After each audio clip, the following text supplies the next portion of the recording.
Hi everybody, my name is Jason, and I'm with the Yahuwah and the Torah channel. And we are the family who believes, based upon the first page of scriptures to the end of the scriptures, that the first 5 books of scriptures, that are Genesis, Exodus, Leviticus, Numbers, and Deuteronomy, are the exact rule set for life. And they're not only the rule set for life, but they're also the rule set that will be for the kingdom to come. And so when our Messiah, Yahushua, there were no J's in Hebrew, when Messiah Yahushua comes back to reign on Mount Zion, the people who are called over there will be the people who are the obedient law keepers, those who are faithful to the laws, statutes, and commandments of our Creator, who those laws, statutes, and commandments were given to us as a blessing, as a way of success, in a way of understanding how to walk in this realm that we are on. And when we embrace the laws, statutes, and commandments, which are essentially wrapped up as called the Torah, and the Torah isn't actually defined as the law. What the word Torah means is the way forward. And if you're looking for the way forward, we can find that in the words of our Messiah, Yahushua. And the words of our Messiah, Yahushua, is the Torah made flesh. It is the Son of the Most High that was with his Father before creation ever was created for us. And the Torah was designed and built long before creation was ever infused. And so the Father and the Son have known the Torah for a very long time, which is why when we were blessed with our Messiah in the flesh, walking amongst us, showing us the way forward, it is the way forward. And the book of Revelation very clearly says those who are saved and those who are not. Those who are saved are those who are obeying the Torah, and those who have the faith of Messiah Yahushua. It's a two-way street, and we have to be going both ways to make this one happen. You can't have one without the other because it doesn't make any sense. And so as we go over these scriptures, we are listening right here to the words of our Messiah. Now, this book is the book of the Nazarene, or Khalidi, and it is an incredible book, one of the best books I think I've ever read, and I've read a tremendous amount of books. And this book is found in Yah Scriptures, and Yah Scriptures is available and shipping this Wednesday. So yahscriptures.com, you guys can see it right there. That is the domain, and it is the Restored Names Scriptures. It has 103 books with a 14.5 font. It's large print. The entire thing is able to be seen and read easily. If you're vision impaired or have vision issues like I do, you can actually read the scriptures now if it hasn't gone too far. And so this is available. And for every scriptures that we are able to sell, we are able to provide one into our brothers and sisters in chains. And this has been a ministry simply to be able to set up a free printing press of scriptures into our brothers and sisters in chains.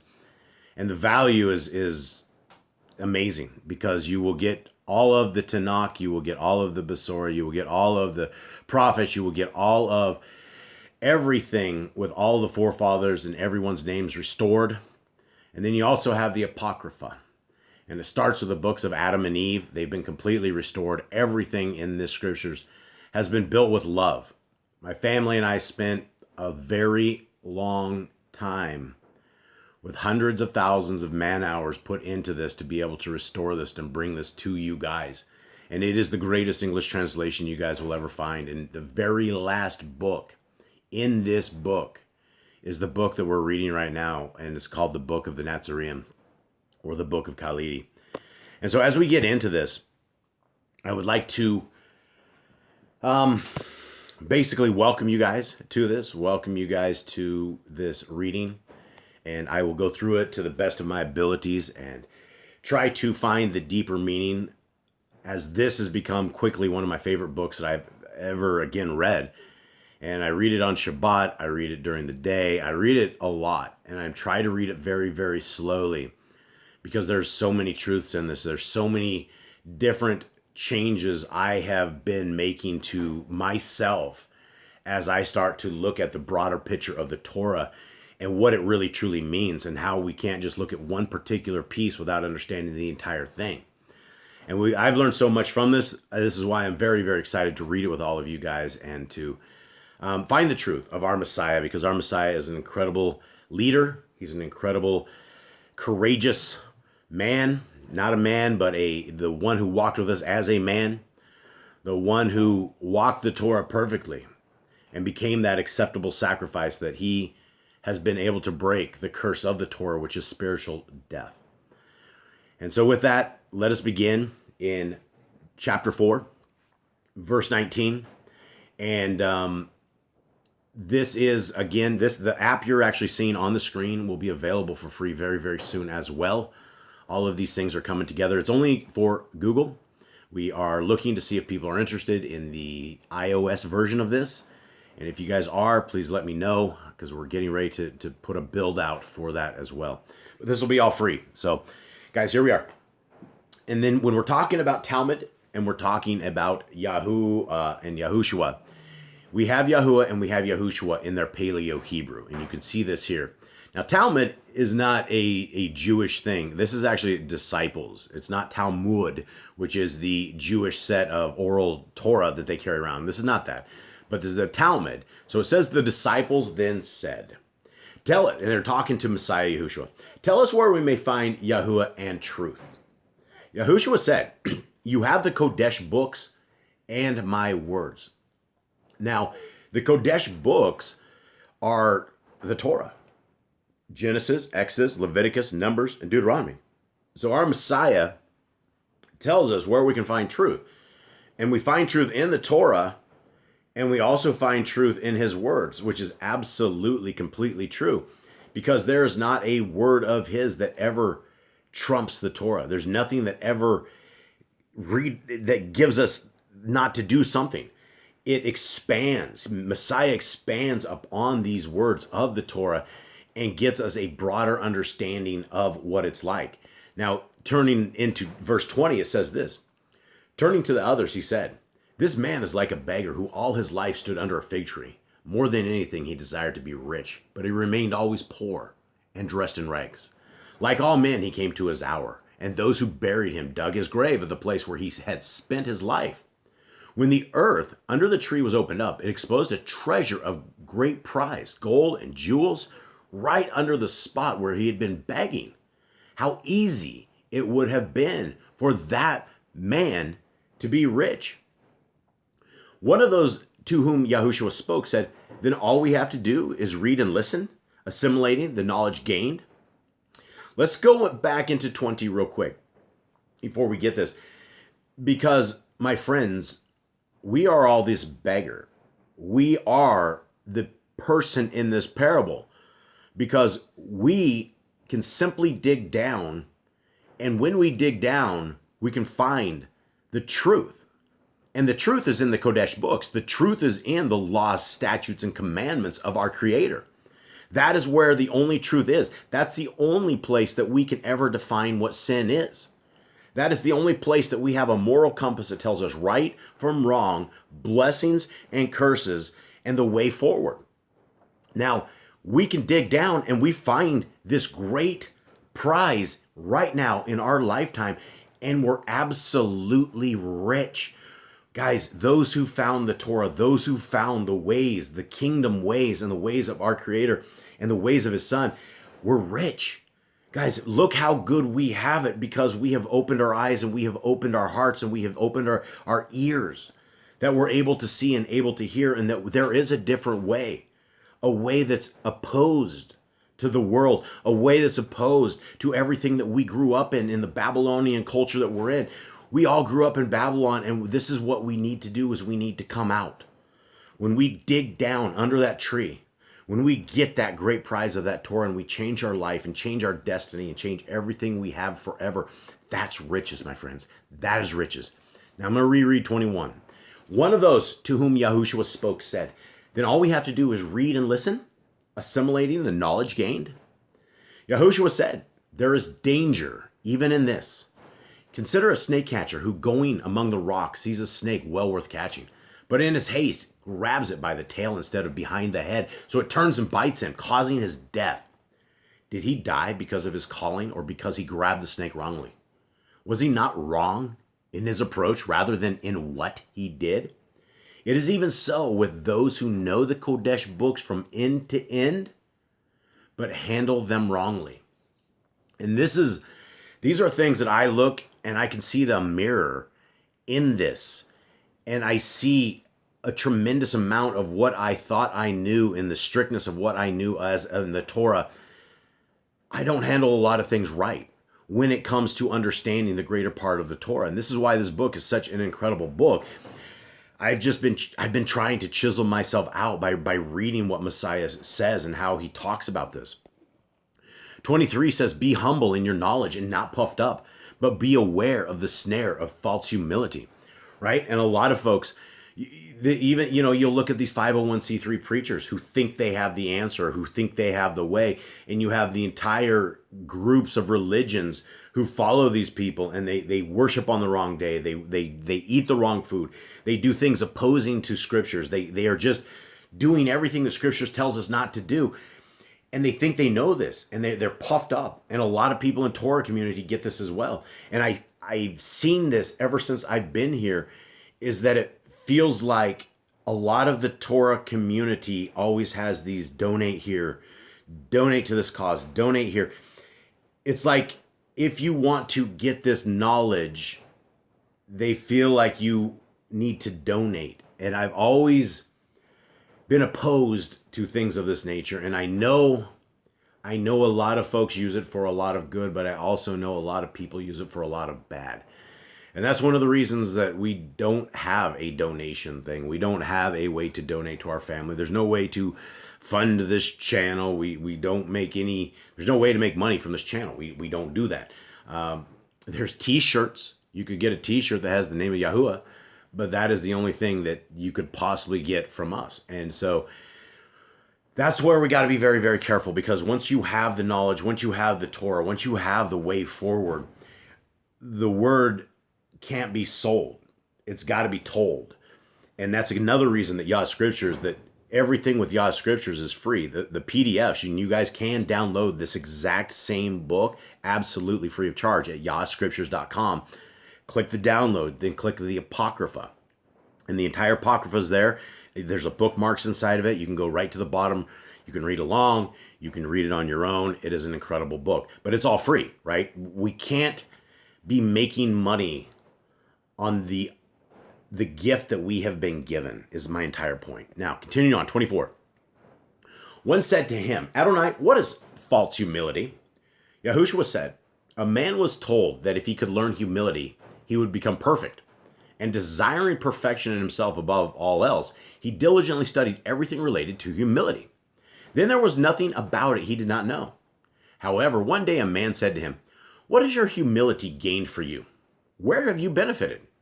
To which the supposedly humble man replied, stupid one, what is the matter with you?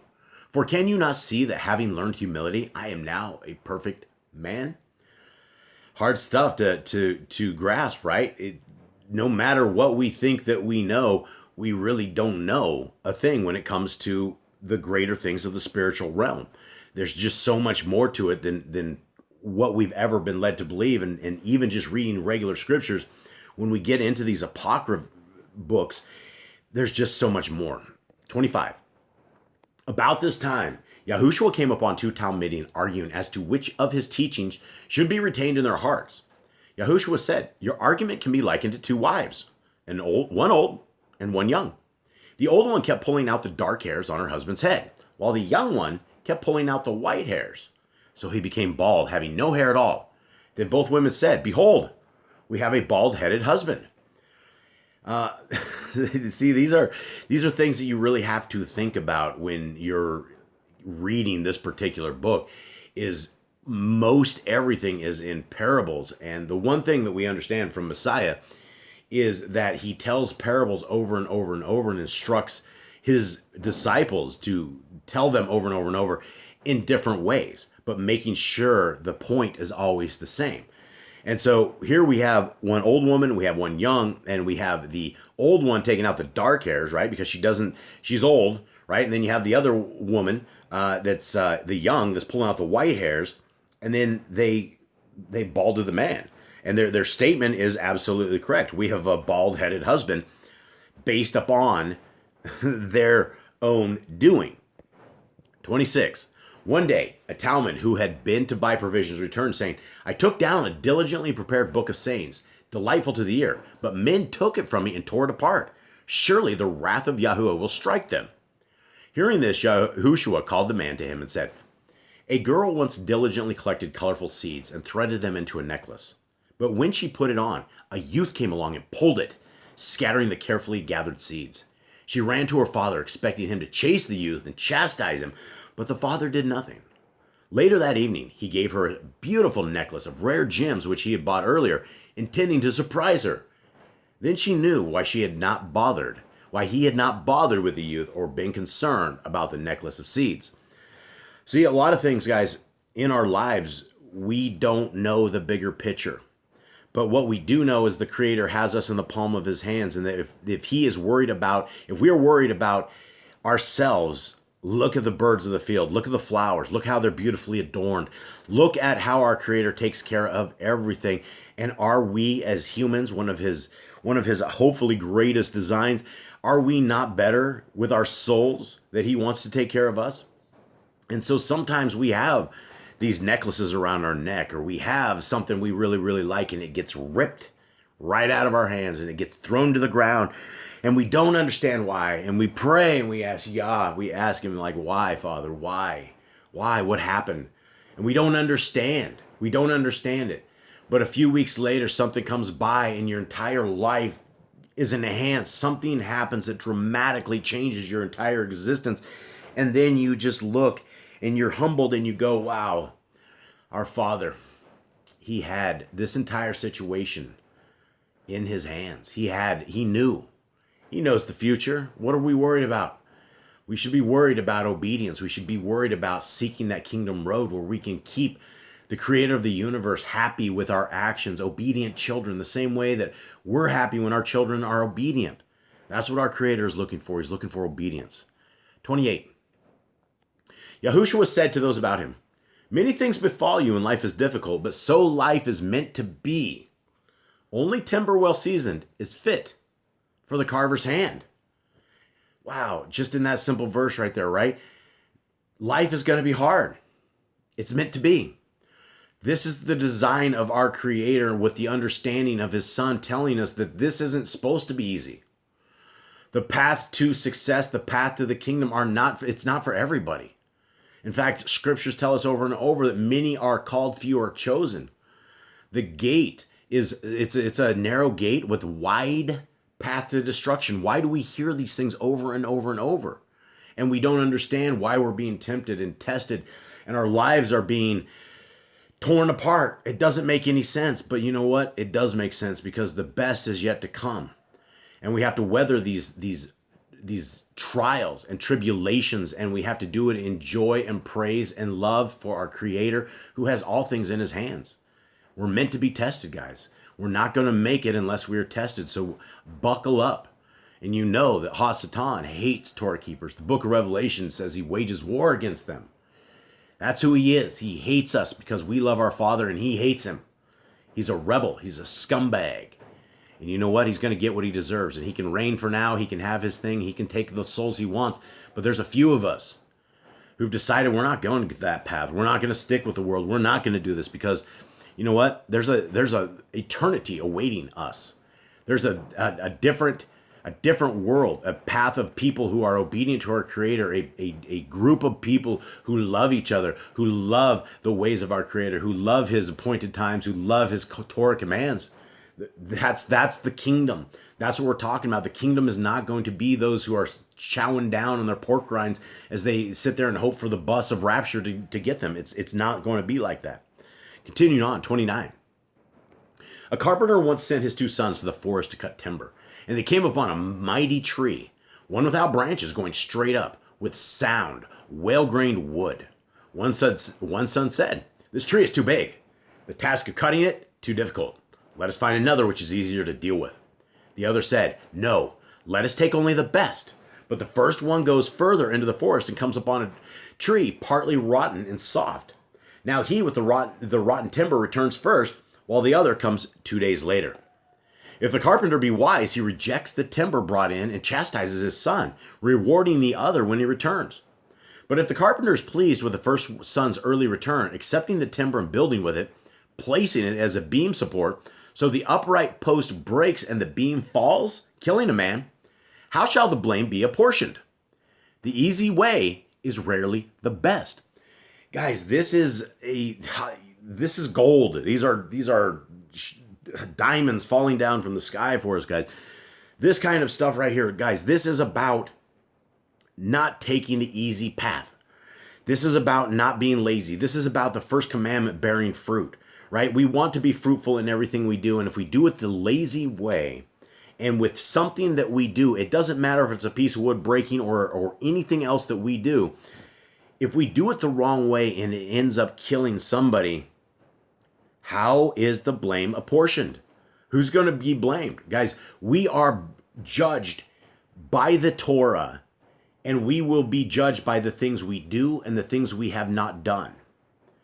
On the day of judgment, we could be looking at the person that we could have been, which is going to scare the heck out of all of us, because we could have done a tremendous more for the kingdom, which is why right now we need to be those ambassadors for the kingdom. We need to be those soldiers. We need to be those ones who are courageous, who are willing to be laughed at. Our leader, our king, Messiah Yahushua, was scorned, he was laughed, he was beaten, he was spit on, he was tortured to death. Is it that hard for us to find that courage to be the butt of a joke if people laugh at what we say? Guys, we have to be convinced. We have to do the work for the kingdom, because we need the harvesters, right? We need those who are willing to do this, which is why all of us have a place that we can be. Doesn't matter who we see, if it's the garbage man, if it is the guy in the grocery store, if it's the lady at the restaurant. There's always a way to minister. There's always a way to strike up a conversation and embrace yourself with a human being and see if there's any way to fish for men, because that's what we are called to do, guys. We're called to fish for men. 31. Don't want to go too far. I've already went a bit here. Yahushua said, "Fear not the hostility of men or the wiles of the world. Rise above your conditions. Be like the water lily, which rises out of the mud, up through the murky waters, into the sunlight above. Strive always to rise above your circumstances, for in striving you gain strength. The man whose path through life has been easy is never as good as one whose path has been difficult. Life has 2 purposes only: to teach, to test, and teach. And for that, earth is perfect." Now, guys, we're hearing the words of the Son of the Most High, the one who hung out with his dad, Pop's father, Yahuwah, Elohim Most High, before creation, before any time light and darkness was separated in our realm. They know each other. These are the words literally of the Father coming out of the Son for us. And a lot of times, guys, we get stuck. There's a word for it. There's depression, right? They actually call it depression, and the big pharma has all of the answers for all of it. Guys, and those aren't the answers, right? We need to understand that Scriptures is our guide. The way forward is the Torah. With the Torah and with the prophets, with all of Scriptures, we can find this way out of the conditions that we are in, right? But we're told, we're inspired. We have a coach. Not only do we have Messiah as our king, as our savior, as our Melchizedek priest, He's also our coach, right? Coach is right here. He goes, listen, get up. Folks, don't stay down. That is where the devil wants you. He wants you gloomy. He wants you depressed. Get into that sunlight, guys. Fight off the darkness and strive to rise above what we're in. Because, guys, if our only purpose here is to test and teach, we're here, right? This is what our world is. Every single day is a brand new day that we can start again. We don't have to stay in the doom and gloom. We don't have to stay in the despair. We can seek that kingdom path. This world is temporary. All of this. You look down at your hands, guys. Look down at your hands. They're all going to disappear from dust to dust. This is where we're going to go. And the only thing that we're going to be able to take out of this world is our souls. This is why we have a Torah commands that says, protect your soul, guard your soul, right? Let's strive for this kingdom path, my friends. Let's be the anomaly, because the majority don't want this. The majority have a different way. The majority have 41,000 different religions that they can put their 10% into, and they are all saved. That's the point. The devil has orchestrated this. He has taken over religion. He's taken over people by the television programming.